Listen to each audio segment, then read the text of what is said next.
High বন্ধুরা, তোমরা সবাই কেমন আছো? আশা করি তোমরা সবাই ভালোই আছো। তোমাদের জন্য খুব সহজে একটা লালটে পাটের শাকের রেসিপি এসেছে। তো চলো দেখে নেওয়া যাক আজকের এই লালটে পাটের শাকের রেসিপি। তো তোমাদের দাদা বাজার থেকে আজকে পুরো একটা লালটে পাটের শাকের আটি কিনে নিয়ে এসেছে। তো দেখতে খুবই সুন্দর লাগছে, মনে হচ্ছে ফুলদানিতে রেখে দিলে ঘরের সৌন্দর্য বেড়ে যাবে। তো আমি এখান থেকে পাতাগুলো একটা একটা করে ছাড়িয়ে নেব।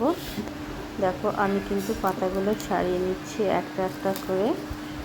খুব ভালোভাবে দেখে দেখে ছাড়াতে হবে। পাতাগুলো ছাড়া হয়ে গেছে, সমস্ত পাতা দেখানো যাবে না, অনেক টাইম লেগে যাবে। তো দেখো পাতাগুলো আমি সব ছাড়িয়ে নিয়েছি একটা একটা করে। এবার কিন্তু আমি ধুয়ে নেব, বাইরে এনেছি। পাতাগুলো শাকের কিন্তু খুব সুন্দরভাবে একটা একটা করে ধুতে হবে। শাকে তোমরা তো জানোই অনেক রকম পোকামাকড় থাকে, ধুলোবালি থাকে, তাই খুব পরিষ্কার করে ধুয়ে ফেলতে হবে। তো আমি বাইরে ফুল ট্যাপ ছেড়ে শাকগুলোকে ধুচ্ছি খুব সুন্দর করে। তো ধোয়া হয়ে গেছে, এবার আমি ভেতরে যাব।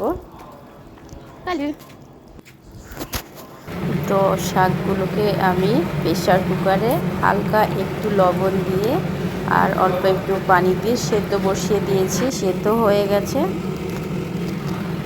শাক সেদ্ধ হয়ে গেছে। এবার কড়াই বসিয়ে দিলাম, তারপরে সর্ষের তেল দিয়ে দিচ্ছি, তারপর দিয়ে দিলাম রসুন কুচি।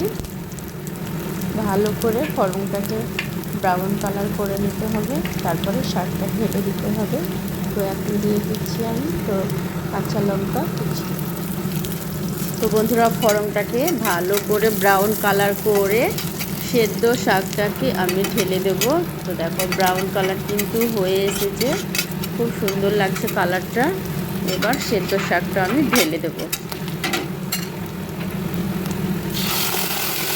শাকটা ঢেলে দিলাম, এবার কিন্তু ভালো করে নেড়ে চেড়ে নামিয়ে নেব আমি।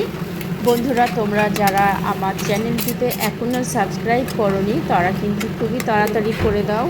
আমি চাই যেসব আমার নতুন নতুন ভিডিওগুলো আসছে তোমরা যেন সবাই দেখতে পাও, কেউ যেন মিস না করো। তো বন্ধুরা তোমরা যেন আজকের এই লালটে পাটের শাকের রেসিপি তোমরা অবশ্যই বাড়িতে এইভাবে রান্না করে খেয়ে দেখে কেমন লাগছে আমাকে কিন্তু অবশ্যই একটা কমেন্টে জানাবে। সবাই ভালো থেকো।